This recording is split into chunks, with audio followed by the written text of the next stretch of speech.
Hello सांग मैंने केमिति अछंती आशा करछि समस्ते बहुत भलरे थिबे।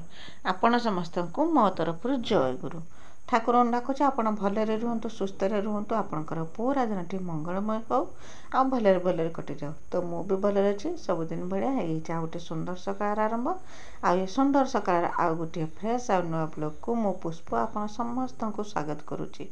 तो सकाळ काम दाम मोर सब सरी जाइए मुझे कहूँ आम जो पुराणा घर माटी घर कांथ खसिया कथा तो अलरेडी माटी घर कांथ खसी पड़ा जेहेतु खसी पड़ा से जे एरकम जगार पड़ला जे सेपटे आम खुड़ी घर आ एपटे आम घर मझा मझीर पड़ला जे वर्षा है एरकम जगार पड़ला जे पूरा रास्ताटा पूरा बंद हो गला जेरकम कि वर्षा है पानी आ बिल्कुल एपारिकी आसीपारे सब से रकम स्टक हो पूरा नाल पूरा भर्ती होगी पूरा पानी घर भीतर को पशिज जेरकम जगार पड़ा पूरा रास्ता बंद होता से कम दाम सब सरी एबे तो बिल कम चलती लोक तो आसीपारे माने बिल कम बर्तमान सेटा जरूरी आ लोक तो मिलूना बेलुड़ी कथा कहला बेलू सकाल पूर्व बिलरे कम करके आसिक बेलुड़ी कम करने कहीं भी राजी होना। तो काली बहुत चेष्टा करी लोक पाया माने आने की किंतु लोक मिलेनि जदि लोक न मिलले कौन करवा कौन ना ये कथा सब चिंता करू करू तो बाबा कहले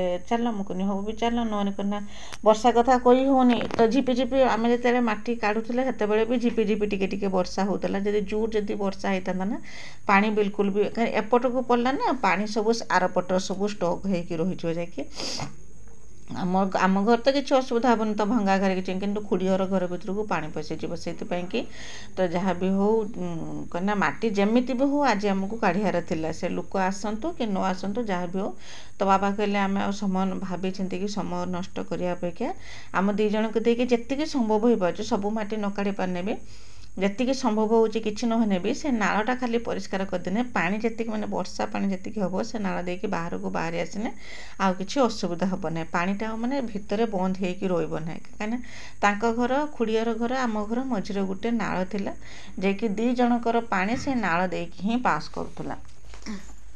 तो से कि आम दीज आसिक कम नागी आम देखिए जी संभव हम से नालटा को खाली परिष्कार करदे पानी जावासवाई जेरकम सुविधा हम तो आसिक आम पूरा कौन ना पूरा तूफान एक्सप्रेस भाया कम आम नागी मैंने माटी तो दूर को नहीं काढ़ी से जो आम जो माटी घर जो भंगा घर था से भंगा घर भितर को जी सब माटी था सब फिंगुले आउ से समय जे मशा होते एत मशा होते कम करने दौले सकाल टाइमटा बर्तमान पाखापाखि समय 8टा कि 8:30 हो किंतु मशा एत होते आम कम कर तो बाध्य होगी फैन गोटे आणिकी नगेले देखिए खरा भी होती दिन भी है किंतु मशा मशा से आम कम बिल्कुल भी करें फैन गोटे नहीं नगेले जो आम माटी घर जे थिला सीमेंट खुंट जे थिला से कांथ पड़िया जो से सीमेंट खुंट भी सब भांगी होता ताकू भी सब काटिकी बाहर कले नने माटी बाहर करी होतलानी जो खुंट दीटा पड़ी होता माटी पूरा सेट हो सामान होता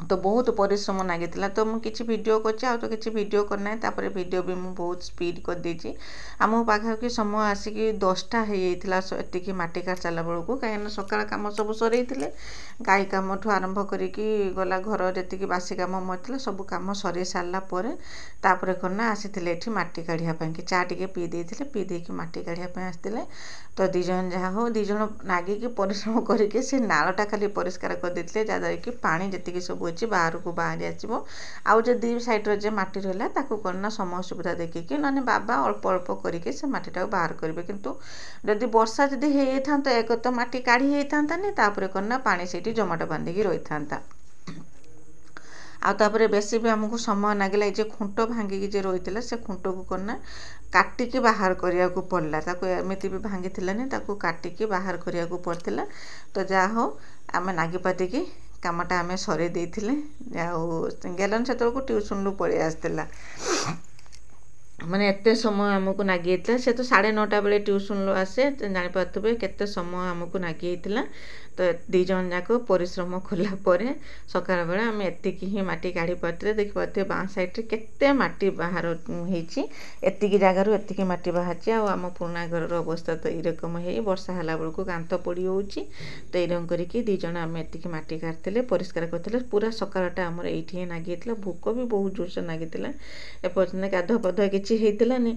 ଆଉ ତ ଏଠି କାମ ସରେଇ ଦେଇ ସାରିଲା ପରେ ତାପରେ ବାବା କ'ଣ କହିଲେ ନା, ଏକ ତ ଲେଟ୍ ହେଲାନି ତ ହେଲାନି, କହିଲେ ଏକାବେଳକ ନା ଯଦି କାଦୁଆ ମାଟି ହେଇଛେ ତ ଆଉ ଯେତିକି କାମ ଅଛି ସବୁ ସରେଇଦେ। କାମ ବୁଲିକି ଏଇଠି ନାଉ ଗଛ 2ଟା ଲଗେଇଥିଲି ମୁଁ, ଆଉ ଡେମି ବୁଲିକି ଆଜବେଷ୍ଟ ଉପରକୁ ସେ ନାଉ ଗଛ 2ଟା ନା ମାତିଲାଣି। ତାକୁ କିଛି ଗୋଟେ ସାହାରା ଦେଇଦେଲେ ନା ସେ ଚାଲିଯିବ, ଆଜବେଷ୍ଟ ଉପରକୁ ଚାଲିଯିବ। ସେୟା ଭାବିକି ତ 2 ଖଣ୍ଡ ବାଉଁଶ ଆଣିକି ସେଠି ନା ପୋତି ଦେଇଥିଲେ। ପୋତି ଦେଇକି ନାଉ ଗଛକୁ ମତେ ଦେଇଥିଲେ। ଆମେ ସିନା ମତେ ଦେଇକି ଆସିଲେ ସକାଳେ ଭଲ, ଯେତେବେଳେ ବେଳଉଳି ଗାଈ ଧିନିକି ଆସିଲେ ନା ବାବା ଗାଈ ବାନ୍ଧିଦେଲେ। ସେ ଗାଈ ତାର କ'ଣ କଲା ନା ଆଉ ଗୋଟେ ନାଉ ଗଛକୁ ତାର ପୁରା ଖାଇଦେଲା କ'ଣ ଛିଡ଼େଇ ଦେଲା। ଭାରି ମନ ଦୁଃଖ ହେଇଥିଲା, କାହିଁକିନା ବହୁତ ଏଇ ଯେଉଁ ଛୋଟିଆ ପରିଶ୍ରମ ଜଣାପଡ଼େନି ସିନା, ନାଉ ଗଛ ଲଗେଇବା କତୁରୁ ତାର ଯେଉଁ ଯତ୍ନ ନେବା ପର୍ଯ୍ୟନ୍ତ ବହୁତ ପରିଶ୍ରମ ହୁଏ। ଆଉ ଯେତେବେଳେ ନା ଗଛପତ୍ର ଲଗେଇଥିବ ସେଥିରେ ଯାହା ବି ହଉ ଗୋଟିଏ ଯଦି ପରିବା ଫଳିବ ତ ବହୁତ ଖୁସି ଲାଗେ ସେତେବେଳେ। ସେଥିପାଇଁ କି ଏତେ ପରିଶ୍ରମ କରିଥିଲେ। ଏକ ତ ଗଛ ଲଗେଇଥିଲେ, ସାର ତ ଦିଆ ହୁଏନି। ମୁଁ ତ ସାର ଦେବା ପାଇଁ ବିଲକୁଲ ବି ପସନ୍ଦ କରେନି ଯେ ଏଇ ଗଛ ଆମେ ବାଡ଼ିରେ ଲଗାଉ। ଏଇ ଯେଉଁ ସକାଳ ବେଳେ ଏତେ ପରିଶ୍ରମ କରିକି ଗଲେ, ସେଠି ବାଉଁଶ ପୋତିକି ତାକୁ ନା ଲାଉ ଗଛକୁ ମତେଇକି ବାନ୍ଧିକି ସେମାନେ ଆଉ ଅଳ୍ପ ଦିନ ପରେ ଆଜବେଷ୍ଟ ଉପରକୁ ଉଠି ଯାଇଥାନ୍ତା, କିନ୍ତୁ ଆମ ଗାଈ ଆସିକି ଛିଡ଼େଇ ଦେଲା। ଭାରି ମନ ଦୁଃଖ ହେଉଥିଲା ବେଳଉଳି ବେଳକୁ। ତ କ'ଣ କରିବା, ଯାହା ହେବା କଥା। ଆଉ କ'ଣ ନା, ମଣିଷକୁ ଯେତିକି ପ୍ରାପ୍ୟ ସେତିକି ହିଁ ମିଳିବ, ତାଠୁ ଅଧିକା ଆଉ ମିଳିବନି। ଯେରକମ ମୁଁ ଭିଡ଼ିଓ ବନେଇ ଚାଲିଛି, ଆଗରୁ ତ ଯାହା ଯେରକମ ଭ୍ୟୁଜ୍ ବି ଆସୁଥିଲା, କିନ୍ତୁ ଏଇ ଗୋଟେ ସପ୍ତାହ ହେବ ବିଲକୁଲ ତ ଭ୍ୟୁଜ୍ ହେଉନାହିଁ। ମାନେ 200 ଭ୍ୟୁଜ୍ ହେବ ବହୁତ ମୁସ୍କିଲ ହେଇପଡ଼ୁଛି। ସେରକମ ମାନେ ସେଇଠୁ ଗୋଟେ କଥା ମୁଁ ଜାଣିନି ଯେ ମାନେ ଯାହାକୁ ଯେତିକି ପ୍ରାପ୍ୟ ସେତିକି ହିଁ ମିଳିବ, ତାଠୁ ଅଧିକା ମିଳିବନି। ହୁଏତ ମୁଁ ଯେ ଭିଡ଼ିଓ ବନାଉଛି, ମୋ ଭିଡ଼ିଓର ସେତିକି ଭ୍ୟୁଜ୍ ମୋତେ ପ୍ରାପ୍ତ, ସେଇଥିପାଇଁ କି ମୋତେ ସେତିକି ମିଳୁଛି, ଆଉ ଅଧିକା କିଛି ମୋତେ ମିଳୁନାହିଁ। ଆଉ ମୁଁ ଯେତେ ଉଚ୍ଚା ଆଶା କଲେ କ'ଣ ହେବ, କିନ୍ତୁ ମୋତେ ମିଳିପାରୁନାହିଁ। ତ କ'ଣ କରିମି, ଦେଖିବା ଠାକୁରଙ୍କର ଇଚ୍ଛା କ'ଣ ହେଉଛି। ତ ସେଠି କାମ ଦାମ ସରେଇ ଦେଇକି ଆସିଲା ବେଳକୁ ଛୁଆଙ୍କୁ ବହୁତ ଜୋରସେ ଭୋକ ଲାଗିଥିଲା। ତ ମିକିଲିକି ଦେଇଥିଲି ଖାଇବା ପାଇଁକି। ତାପରେ କ'ଣ ନା ଗାଧୁଆ ପାଧୁଆ କାମ ତ ସରେଇ ଦେଇକି ତାକୁ ଖାଇବାକୁ ଦେଇଥିଲି। ତାପରେ ବାବା ମୁଁ 2 ଜଣ ଖାଇଥିଲେ। ବାବା କ'ଣ କହିଲେ ନା, ତାଙ୍କୁ ବି ବହୁତ ଜୋରସେ ଭୋକ ଲାଗିଥିଲା। କହିଲେ ଆଉ ରୁଟି ଫୁଟି କିଛି କର ନାହିଁ, ଆମ ପାଇଁ କ'ଣ ନା ପଖାଳ ଦିନେ ଆସେ, ଆମେ ପଖାଳ ଖାଇଦେବା। ତ ବାବା ମୁଁ ପଖାଳ ଖାଇ ଦେଇଥିଲି। ଖାଇ ଦେଇ ସାରିଲା ପରେ ତାପରେ କ'ଣ ନା ହେଇଥିଲା ବର୍ଷା। ତ ଜୋର ହେଇଥିଲାନି, ଏରକମ ହାଲକା ହେଇକି ବର୍ଷା ହେଉଛି, ପୁଣି କ'ଣ ନା ଛାଡ଼ି ହେଉଛି। ଏଇରକମ ଦିନରେ 2 ଥର 3 ଥର ଲେଖା ବର୍ଷା ହେଇଯାଉଛି। କେତେବେଳେ ଝିପିଝିପି ବର୍ଷା ହେଉଛି, ଦାଣ୍ଡଘାଟ ଖାଲି କାଦ କରିବା ପାଇଁକି, ନହେଲେ ସେ ବର୍ଷାରେ କିଛି ମୂଲ୍ୟ ନାହିଁ। ଯଦି ବର୍ଷା ହେଉଛି ଜୋର, ଯଦି ବର୍ଷା ହେଇଯାଆନ୍ତା କିଛି ମୂଲ୍ୟ ହୁଅନ୍ତା। ନହେଲେ ଏଇ ଯେଉଁ ଚଲା ମେଘରେ ଯେ ବର୍ଷାଟା ହେଉଛି, ସେ ବର୍ଷାଟା ଖାଲି ଯାହା ରାସ୍ତାଘାଟ ଦାଣ୍ଡ କାଦୁଅ କରୁଛି, ତା ଛଡ଼ା ଆଉ କିଛି ନାହିଁ। ତ ମୋ ଭିଡ଼ିଓରେ ଏମିତି ଚୁଡ଼ି ହେଇକି ରୁହନ୍ତୁ। ମୋ ଭିଡ଼ିଓକୁ ଆରମ୍ଭରୁ ଶେଷ ପର୍ଯ୍ୟନ୍ତ ଦେଖନ୍ତୁ, ବିଲକୁଲ ବି ସ୍କିପ୍ କରନ୍ତୁନି। ଆଉ ମୋ ଭିଡ଼ିଓରେ କିଛି ବି ଯଦି ଆପଣଙ୍କୁ ପସନ୍ଦ ଆସୁଥାଏ ତ ମୋ ଚ୍ୟାନେଲକୁ ସବସ୍କ୍ରାଇବ୍ କରିକି ଭିଡ଼ିଓକୁ ଲାଇକ୍ ଟିକେ କରିଦେବେ। ଆଉ ଛୋଟ ସ୍ନେହ ଭରା କମେଣ୍ଟରେ ମୋ ପାଇଁ ଲେଖିଦେବେ ଯେ ମୋ ଭିଡ଼ିଓ ଆପଣଙ୍କୁ କେମିତି ଲାଗୁଛି ବୋଲିକି। ଆଉ କେହି ଯଦି ନୂଆ କରିକି ମୋ ଭିଡ଼ିଓ ଦେଖୁଛନ୍ତି ତ ପ୍ରଥମେ ମୋ ଚ୍ୟାନେଲକୁ ସବସ୍କ୍ରାଇବ୍ କରିଦିଅନ୍ତୁ, ଯାହାଦ୍ୱାରା କି ମୁଁ ଯେତେବେଳେ ବି ଭିଡ଼ିଓ ଛାଡ଼ିବି ସର୍ବପ୍ରଥମେ ଆପଣ ହିଁ ମୋ ଭିଡ଼ିଓ ଦେଖିପାରିବେ। ଆଉ ମୋ ଭିଡ଼ିଓକୁ ଆପଣଙ୍କ ଫ୍ୟାମିଲି ଫ୍ରେଣ୍ଡମାନଙ୍କ ସହିତ ଟିକେ ସେୟାର କରିଦିଅନ୍ତୁ, ତ ମୋତେ ବି ଟିକେ ସପୋର୍ଟ ହେବ। କାହିଁକିନା ଆପଣଙ୍କର ସପୋର୍ଟ ଆଉ ଭଲ ପାଇବା ମୋତେ ୟୁଟ୍ୟୁବରେ ଭିଡ଼ିଓ ବନେଇବା ପାଇଁ ପ୍ରେରଣା ଯୋଗାଉଛି, ଆଉ ସାହସ ମଧ୍ୟ ଦେଉଛି। ତ ତାପରେ କ'ଣ ନା ବହୁତ ସାରା କାମ ହେଇଯାଇଥିଲା। କାମ ସବୁ ସରେଇ ଦେଇକି ମୁଁ ପଳେଇ ଆସିଥିଲି କ'ଣ ନା ଚୁଲି ପାଖକୁ, ଚୁଲି ଲଗେଇମି। ତାପରେ ଏଟା ବି ତ ରହିଲା ମୁଖ୍ୟ କାମ ବି, ଏଇଟା ବି ରହିଲା ଦ୍ୱିପହର ଖିଆପିଆ କରିବାଟା, ଆଉ ରୋଷେଇବାସ କରିବା, ସେଇ ଯେଉଁ କାମଟା ଯେଉଁ। ତ ଚୁଲି ଲଗେଇ ଦେଇଥିଲି। ଚୁଲି ଲଗେଇ ଭାତ ହାଟିକା ବସେଇ ଦେଇଥିଲି। ଭାତ ହାଟିକା ବସେଇ ଦେଇକି ଯାଇକି ତରକାରୀର ବ୍ୟବସ୍ଥା କରିଥିଲି। ଯେହେତୁ ଲେଟ୍ ହେଇଯାଇଥିଲା ତ ଯେରକମ ଶୀଘ୍ର ତରକାରୀ କିଛି ହେଇଯିବ ସେଇ ରକମ ବ୍ୟବସ୍ଥା ମୁଁ କରିଥିଲି। ଆଉ ଡାଲିଟା କଲେ ଶୀଘ୍ର ହେଇଯାଏ। ଆଉ ଯେ ପରିବା ତରକାରୀ ଯେଟା କି ଭଜା ହେଇକି କି ସନ୍ତୁଳା ହେଇକି କି ସିଝା ହେଇକି ଯେ ତରକାରୀଟା ହେବ, ସେଟା ଟିକେ ସମୟ ଲାଗେ, କିନ୍ତୁ ଡାଲିଟା ବହୁତ ଶୀଘ୍ର ହେଇଯାଏ। ଡାଲିଟା ପୁରା ସହଜ ସୁନ୍ଦର ଭାବରେ ହେଇଯାଏ, ସମୟ ବି ଲାଗେ ନାହିଁ, କିଛି ନାହିଁ। ସାଙ୍ଗେ ସାଙ୍ଗେ ଡାଲିଟା ଧୋଇକି ପ୍ରେସର କୁକର ବସେଇ ଦେଲେ, ତାପରେ ତାକୁ ଆଣିକି ଦେଇକି ବଘାରି ଦେଲେ ବାସ୍ କାମ ଛିଡ଼ିଗଲା। ନହେଲେ ଏମିତି ପରିବା କାଟିବାକୁ ପଡ଼ିଥାନ୍ତା, ପରିବା କାଟିକି ତାକୁ ସନ୍ତୁଳିକି ଆଉ ରାନ୍ଧିଲା ବେଳକୁ ସମୟ ଲାଗିଥାନ୍ତା, ମସଲା ଫସଲା ବାଟି ବୁଟିକି ରାନ୍ଧିଲା ବେଳକୁ ସମୟ ଲାଗିଥାନ୍ତା। ସେଥିପାଇଁକି ଭାବିନି ଆଜିକା ରକମ ସହଜରେ ଆଉ ବହୁତ ଶୀଘ୍ର ତରକାରୀ ହେଇଯିବ, ସେଇ ରକମ ତରକାରୀ ଯାହା ସବୁ ବନେଇବା କଥା ତାକେ ବନେଇବା ପାଇଁକି ମୁଁ ଚେଷ୍ଟା କରିଥିଲି। ତ ସର୍ବପ୍ରଥମେ ମୁଁ କନା ଭାତ ବସେଇ ଦେଇଥିଲି ଚୁଲିର, ଭାତଟା ବସେଇ ଦେଇକି ତାପରେ କନା ମୁଁ ଆସିକି ଏପଟର ଗ୍ୟାସ୍ ପାଖରେ ତରକାରୀର ବ୍ୟବସ୍ଥା କରିଥିଲି। ତରକାରୀ କନା ଆଜି ଗୋଟେ ନୂଆ ପ୍ରକାର ତରକାରୀ କରିଦେଇଥିଲି, ପନିର କିମା ତରକାରୀ କରିଥିଲି। ଆଉ ଡାଲି ମାନେ ମିକ୍ସ ଡାଲି ମୋ ପାଖରେ ଥିଲା, ସେ ମିକ୍ସ ଡାଲିର ଡାଲି କରିଥିଲି, ପନିର କିମା କରିଥିଲି, ଆଉ ବଡ଼ି କଲରାର ଚଟଣି ବନେଇ ଦେଇଥିଲି। ବାସ୍ ଏତିକି ହିଁ କରିଥିଲି। ଆଉ ହଁ, ସାଲାଡ଼ ବି ଟିକେ କରିଦେଇଥିଲି, ଯେହେତୁ ଟିକେ ଭଲ ଲାଗିବ, କାହିଁକିନା ପନିର କିମା ତରକାରୀ ହେଇଛି ନା, ତା ସାଙ୍ଗକୁ ଟିକେ ଆଉ ଦ୍ୱିପହର ଖାଇବାରେ ଟିକେ ଖଟା ତରକାରୀ ନିହାତି ଦରକାର ହେଉଛି। ତ ଖଟା ତରକାରୀ ଟିକେ ହେଲେ ଭାତଟା ଟିକେ ଜୁଟକ ହେବ ଆଉ ରୁଚିବ ଖାଇବା ପାଇଁକି। ତ ସେଇଥିପାଇଁକି ଏତିକି ହିଁ ତରକାରୀ କରିଦେଇଥିଲି। ଆଉ ପନିର କିମାର ରେସିପି ଆପଣଙ୍କ ସାଙ୍ଗରେ ସେୟାର କରିଛି। ତ କେମିତି ଲାଗୁଛି ମୋତେ କମେଣ୍ଟ କରିକି ଜଣେଇବେ। ପନିର ତ ତରକାରୀ ମୁଁ ତ ଯେବେଠୁ ଗାଈ ଦୋଳ ହୁଏ ସେବେଠୁ କନା ମୁଁ ପନିର କିଣା ହେଇକି ଆମର ଆସେ ନାହିଁ, ସବୁବେଳେ ଘର କ୍ଷୀରରେ ହିଁ ମୁଁ ପନିର ତରକାରୀ ବନାଏ। ଆଜି କନା ମୁଁ କହିଲି ତାକୁ ପୁଣି ପନିର ବନେଇବା, ଛେନା ତ କାଟିଦେନି ଆରାମସେ, କି ସୁନ୍ଦର ଛେନା ତ କଟିଗଲା, ତାକୁ ପୁଣି ପନିର ତାକୁ ମାନେ ଚାପା ଦେଇକି ପନିର କରିବା, ତାକୁ ଭାଜିକି ତାର ତରକାରୀ ବନେଇବା, ଏତେ ସବୁ କରିବା ଅପେକ୍ଷା ତ କିମା ତରକାରୀଟା କରିଦେନି, ବହୁତ ସହଜ ହେବ, ଭଲ ଲାଗିବ ବି ଖାଇବା ପାଇଁକି, ସେୟା ଭାବିକି ତ ମୁଁ ପଳେଇ ଆସିଥିଲି ଗ୍ୟାସ୍ ପାଖକୁ। ଆଉ ଆଜି କ'ଣ ନା ବୋତଲରେ ପାଣି ପୁରେଇବା ଦାୟିତ୍ୱଟା ଥିଲା ବାବାଙ୍କର ଥିଲା, ସେଇଥିପାଇଁକି ବାବାଙ୍କୁ ଦେଇଥିଲି ବୋତଲ ସବୁ ନେଇକି। ବାବା କ'ଣ ନା ବୋତଲରେ ସବୁ ପାଣି ଭରିକି ଆଣିକି ରଖିଦେଇଥିଲେ। ଆଉ ମୁଁ ଗ୍ୟାସ୍ ପାଖକୁ ପଳେଇ ଆସିକି କ୍ଷୀର ବସେଇ ଦେଇଥିଲି ଗ୍ୟାସ୍ର, କ୍ଷୀର ବସେଇ ଦେଇକି ତାକୁ କ'ଣ ନା କ୍ଷୀରଟା ଟିକେ ଗରମ ହେଇସାରିଲା ପରେ ସେଥିରେ ଦହି ଦେଇକି ତାର କ'ଣ ନା ଛେନା ତିଆରି କରିଦେଇଥିଲି।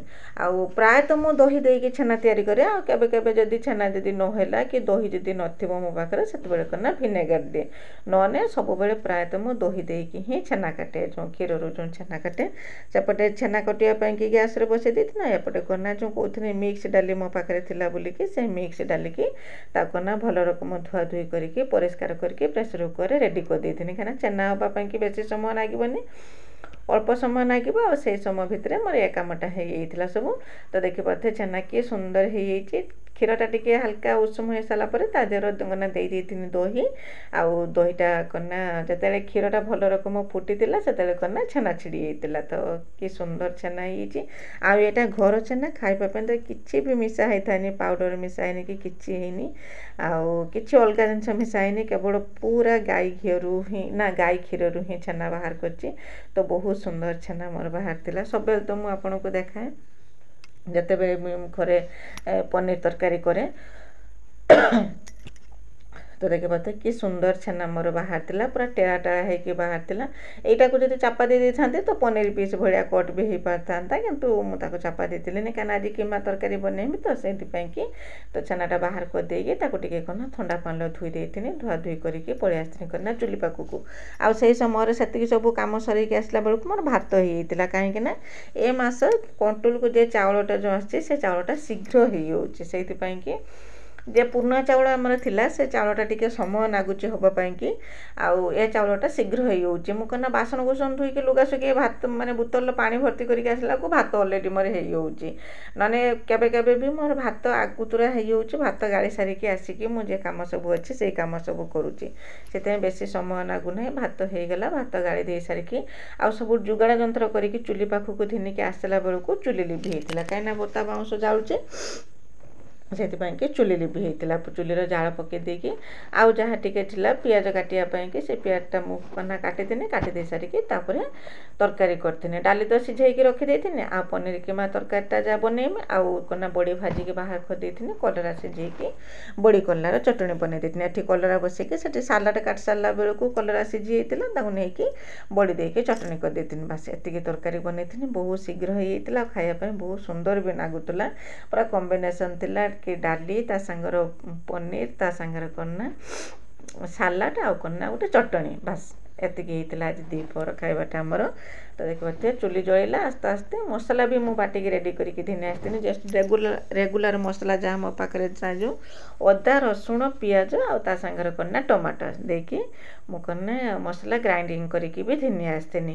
ଆଉ ପିଆଜ କନା ମୋର ତରକାରୀରେ ପକାଇବା ପାଇଁ ବିଲକୁଲ ବି ମନରେ ପଡ଼େନି। ମୁଁ ସେଇଥିପାଇଁକି ସବୁବେଳେ ପିଆଜକୁ କ'ଣ କଲି ନା ବାଟିକି ଘିନି ଆସେ। ତ ଆଜି ସେଇଥିପାଇଁକି ରୋଷେଇ କରିତେ ଆସିବା ଆଗରୁ ଗୋଟେ ପିଆଜ ଆଣିକି ତାକୁ କାଟିକି ପାଖରେ ରଖିନି। ପାଖରେ ରଖିଥିଲେ ବି ମୋର ମନରେ ପଡ଼େନି। ଆଉ ଯେକୌଣସି ତରକାରୀ ପିଆଜ ପକାଇବା କଥା ମୋର ବିଲକୁଲ ବି ମନରେ ପଡ଼େନି। ମୁଁ ସାଙ୍ଗେ ସାଙ୍ଗେ କନା ତେଲ ଦେଇକି ତା ଦେହରେ ମସଲା ଦେଇଦିଏ। ତ ଆଜି ମନରେ କରିକି ପିଆଜକୁ କାଟିକି ରଖିଥିନି। ତେଲ ଯେତେବେଳେ ମୋର ଗରମ ହେଇଗଲା ସେଥିରେ କନା ଦେଇଥିନି ଖଣ୍ଡେ ଡାଲଚିନି, ଟିକେ ଜିରା ଆଉ କନା ଗୋଟେ ତେଜପତ୍ର ଦେଇଥିନି। ସେଟା କନା ଜିରା ଫୁଟିଗଲା ପରେ ଭଲ ରକମ ତା ଦେହରେ ପିଆଜ ଦେଇକି ତାକୁ ଟିକେ ଭାଜିଥିନି। ଆଉ ପିଆଜ ନାଲି ହେଇସାରିଲା ପରେ ଯେଉଁ ମସଲା ଯେ ବାଟିକି ଆଣିଥିନି ମସଲାକୁ ଦେଇଥିନି। ଆଉ କାଜୁ ହେରିକା ତ ଦିଅନ୍ତି କିନ୍ତୁ ସେସବୁ ଜିନିଷ ତ ମୋ ପାଖରେ ନାହିଁ। ହଁ ବାଦାମ ମୋ ପାଖରେ ରହୁଛି। ବାଦାମ ବି ମୁଁ ଆ ଦେହରେ 2-3ଟା ବାଟି ଦେଇଥିନି ଯେହେତୁ ତରକାରୀଟା ବହଳିଆ ହେବ ବୋଲିକି। ତ ବିଶ୍ୱାସ କରନ୍ତୁ ବହୁତ ସୁନ୍ଦର ଲାଗୁଥିଲା ତରକାରୀ ଖାଇବା ପାଇଁକି। ଏମିତି ଥରେ ଯଦି ପାଉଛନ୍ତି ଆପଣ ଏମିତି ଥରେ ବନାନ୍ତୁ। ଏଇଟା ତ ମୁଁ ଘର କ୍ଷୀରରୁ କନି। ଯଦି ଆପଣ ଯଦି କିଣା ପନିର ଯଦି ପାଉଛନ୍ତି ସେ ପନିରଟାକୁ କନା ଯେଉଁ ଆସୁଛି ଯେ ଆମର ଯେଉଁଟା କୁରନ୍ତି ଯେ ଅଦା ଫଦା ଯେଉଁ କୁରନ୍ତି ଯେଉଁ ଗ୍ରେଟର ବୋଲିକି କୁହନ୍ତି ସେଇ କୁରାରେ କୁରି ଦେଇକି ବି ଏଇ ତରକାରୀ ବନେଇ ପାରିବେ। ନହେଲେ ତାକୁ ହାତର ଛୋଟ ଛୋଟ ଖଣ୍ଡ କରିକି ତାକୁ କନା ଦଳି ଦେଇକି ଛୋଟ ଛୋଟ ଖଣ୍ଡ କରିକି ବି ଏମିତି ପନିର କିମା ତରକାରୀ ବନେଇବେ। ଦେଖିବେ ବହୁତ ସୁନ୍ଦର ଲାଗିବ ଖାଇବା ପାଇଁକି। ଆଉ ସହଜରେ ବି ହେଇଯିବ ସେ ତରକାରୀଟା। ତ ମସଲାକୁ ଦେଇଥିନି ମୁଁ ଯେଉଁ ବାଟିକି ଆଣିଥିନି ବଟା ମସଲା ଦେଇକି ଆଜି କ'ଣ ହେଇଥିଲା ନା ପନିର ମସଲା ତ ପ୍ରାୟତଃ ମୁଁ ଆଣିକି ଘର ପାଖରେ ଖାଏ। କିନ୍ତୁ ଆଜି ଏରକମ ହେଇଥିଲା ଯେ ପନିର ମସଲା ମୋର ସରିଯାଇଥିଲା। ପନିର ମସଲା ଆଉ ନାଲି ଲଙ୍କା ଗୁଣ୍ଡ ଏଇ 2ଟା ଜିନିଷ ମୋ ପାଖରେ ସରିଯାଇଥିଲା। ତା ବିନା ମୁଁ ତରକାରୀ ରାନ୍ଧିଥିଲି। ଯେରକମ ଧନିଆ ପାଉଡ଼ର, ଗରମ ମସଲା ଆଉ ଜିରା ଗୁଣ୍ଡ ଦେଇକି ତରକାରୀ ବନେଇଥିଲି। ବହୁତ ସୁନ୍ଦର ବି ଲାଗୁଥିଲା ତରକାରୀ। ତ ଦେଖିପାରୁଥିବେ କଲରରୁ କେରକମ ନାଲି ଲଙ୍କା ଗୁଣ୍ଡ ଦେଇନାହିଁ କିନ୍ତୁ ତରକାରୀର କଲର ଦେଖୁଥିବେ ଯେଉଁ ମସଲାର କଲରଟା ଦେଖୁଥିବେ କି ସୁନ୍ଦର ନାଲି ଦେଖା ହେଉଛି। ତ ଗଲା ଭିଡ଼ିଓରେ ଆପଣ ବହୁତ ସୁନ୍ଦର କମେଣ୍ଟ ଲେଖିଛନ୍ତି। ଯେରକମ କି ବିଜୟଲକ୍ଷ୍ମୀ ଦିଦି, ବିଜୟଲକ୍ଷ୍ମୀ ଅପା, ନିରୁ ଦିଦି, ମମତା ଦିଦି ସମସ୍ତେ ବହୁତ ସୁନ୍ଦର କମେଣ୍ଟ ଲେଖିଛନ୍ତି। ସମସ୍ତଙ୍କୁ ମୋ ତରଫରୁ ବହୁତ ଧନ୍ୟବାଦ। ଯାହା ହଉ ଆପଣ ଏତେ ମୂଲ୍ୟବାନ ସମୟ ବାହାର କରିକି ମୋ ଭିଡ଼ିଓ ଦେଖୁଛନ୍ତି। ଆଉ ମୋ ଭିଡ଼ିଓରେ ଦେଖିବା ସହିତ କମେଣ୍ଟ ମଧ୍ୟ ଲେଖୁଛନ୍ତି ଯେଉଁଟାକି ମୋତେ ବହୁତ ଖୁସି ଲାଗୁଛି। ଯେତେବେଳେ ମୋ ଭିଡ଼ିଓରେ 15-16 ଜଣ କମେଣ୍ଟ କରନ୍ତି ଏବେ କନା କମେଣ୍ଟ କରିବା ବିଲକୁଲ ବି ଭୁଲିଗଲେନି। କାରଣ ମୋତେ ତ ସେ ଭୁଲିଗଲେଣି ଆଉ କମେଣ୍ଟ କ'ଣ କରିବେ। ତ ମୁଁ ବି ଭାବି ପଡ଼ୁଛି ଏଇଖିନା ଉଷାବାର ସମୟ ଆସିଲାଣି ସମସ୍ତେ ମାନେ ପୂଜା ପର୍ବାଣିରେ ବ୍ୟସ୍ତ ଥିବେ। ସେଇଥିପାଇଁକି ଆଉ ମୋ ଭିଡ଼ିଓ ଦେଖିବା ପାଇଁ ତାଙ୍କ ପାଖରେ ସମୟ ହେଉନଥିବ। ଯେତେବେଳେ ଫ୍ରି ହେବେ ମୋ ଭିଡ଼ିଓ ଦେଖିବେ। ଏଇଟା ତ ମୁଁ ନିଶ୍ଚୟ ଜାଣିଛି। ମୋର ଭରସା ଅଛି ଆପଣ ସମସ୍ତଙ୍କ ଉପରେ। ଯେତେବେଳେ ଆପଣ ମାନେ ସମସ୍ତେ ଫ୍ରି ହେଇଯିବେ, ଯେତେବେଳେ ଉଷାବାର ସରିଯିବ ସେତେବେଳେ କନା ମୋ ଭିଡ଼ିଓ ଯେମିତି ଆଗରୁ ଦେଖୁଥିଲେ ସେମିତି ମୋ ଭିଡ଼ିଓ ଦେଖିବେ। ତ ଆପଣ ଯେଉଁମାନେ ବି ମୋ ଭିଡ଼ିଓ ଦେଖିକି କମେଣ୍ଟ ଲେଖିଛନ୍ତି ଆଉ ଯେଉଁମାନେ ମୋ ଭିଡ଼ିଓ ଦେଖିଛନ୍ତି କିନ୍ତୁ କମେଣ୍ଟ ଲେଖିନାହାନ୍ତି ସମସ୍ତଙ୍କୁ ମୋ ତରଫରୁ ଆଉ ଥରେ ବହୁତ ଧନ୍ୟବାଦ ଯେ ଆପଣ ଆପଣଙ୍କର ବହୁମୂଲ୍ୟ ସମୟ ବାହାର କରିକି ମୋ ଭିଡ଼ିଓ ଦେଖୁଛନ୍ତି। ତ ଦେଖିପାରୁଥିବେ ମୋର ମସଲା କଷା ପୁରା ରେଡ଼ି ହେଇଯାଇଥିଲା। ପୁରା ଯେରକମ ମସଲା ଯେରକମ ତେଲ ଛାଡ଼ିଯିବ ସେଇ ରକମ ମସଲା ପୁରା ରେଡ଼ି ହେଇସାରିଲା ପରେ ତାପରେ ଯେଉଁ କନା ଛେନାକୁ ଯେ ତାକୁ ସବୁ ଟିକି କରିକି ରଖିଥିନି ଛୋଟ ଖଣ୍ଡ କରିକି ରଖିଥିନି ତାକୁ ତା ଦେହରେ ଦେଇକି ତାକୁ କଷି ଦେଇଥିନି। ଆଉ ସେ କଷା ରେଡ଼ି ହେଇସାରିଲା ପରେ କନା ସାନ୍ତର ଦେଇଥିନି କନା ପାଣି ଟିକେ ଯେତିକି ମାନେ ପାଣି ଆପଣଙ୍କର ଦରକାର ସେଇ ହିସାବରେ ପାଣି ଦେବେ। ଆଉ ଏଟା ତ ଝୋଳ ତ କରିହେବନି। ହାଲକା ଟିକେ ରସା ରହିଲେ ଭଲ ଲାଗିବ ଖାଇବା ପାଇଁକି। ଆଉ ରସା ଏଟାରେ କ'ଣ ରହିବ ସବୁ ତ କନା ଯେହେତୁ ପନିର କିମା ତରକାରୀ ସବୁ କନା ବହଳିଆ ହେଇଥିଲା। ଆଉ ବହୁତ ସୁନ୍ଦର ଲାଗୁଲା ଖାଇବା ପାଇଁକି। ତ ଆପଣ କନା ନିଶ୍ଚୟ ଥରେ ଆପଣଙ୍କ ଘରେ ଏମିତି ବନାନ୍ତୁ। ବହୁତ ସୁନ୍ଦର ଲାଗିବ ଖାଇବା ପାଇଁକି। ଆଉ ମୋର ରୋଷେଇ ସରିଯାଇଥିଲା। ଆଉ ଦିନରେ ଏତେ ପରିଶ୍ରମ ହେଇଥିଲା ଯେ ସକାଳପୁରୁ ଆଉ କନା ରୋଷେଇ କରିବା ପାଇଁକି ଆଉ କିଛି ଭିଡ଼ିଓ ବନେଇବା ପାଇଁ ବିଲକୁଲ ବି ଇଚ୍ଛା ହେଉଥିଲାନି। ତ ତାପରେ ସମସ୍ତେ ବସିଥିଲେ ଖାଇବା ପାଇଁକି। ସମସ୍ତଙ୍କୁ ଖାଇବାକୁ ଦେଇଥିନି। ଆଉ ସମସ୍ତେ ଖାଇଥିଲେ। ଖାଇସାରିଲା ପରେ ତାପରେ ଆସିଥିଲା ମୋ ପାଳି। ମୁଁ ବି ଖାଇଥିନି। ଖାଇ ଦେଇ ସାରିଲା ପରେ ଆଉ ବିଲକୁଲ କିଛି ଭିଡ଼ିଓ ବନେଇଥିଲିନି। ତ ଆଜି ପାଇଁ ରହୁଛି। ଦେଖା ହେବା ଆସନ୍ତାକାଲି ନୂଆ ଗୋଟେ ଫ୍ରେଶ୍ ବ୍ଲଗ୍ରେ। ସେ ପର୍ଯ୍ୟନ୍ତ ଆପଣ ଆପଣଙ୍କ ଦେହର ଯତ୍ନ ନିଅନ୍ତୁ। ଭଲରେ ରୁହନ୍ତୁ, ସୁସ୍ଥରେ ରୁହନ୍ତୁ। ଆଉ ଏ ପୁଷ୍ପକୁ ବହୁତ ସାରା ଭଲ ପାଇବା ଦିଅନ୍ତୁ। ତ ଆଜି ପାଇଁ ରହୁଛି। ଦେଖା ହେବା ଆଉ ଆସନ୍ତାକାଲି ଆଉ ଗୋଟେ ସୁନ୍ଦର ବ୍ଲଗ୍ରେ। ତ ବାଏ ଜୟ ଗୁରୁ।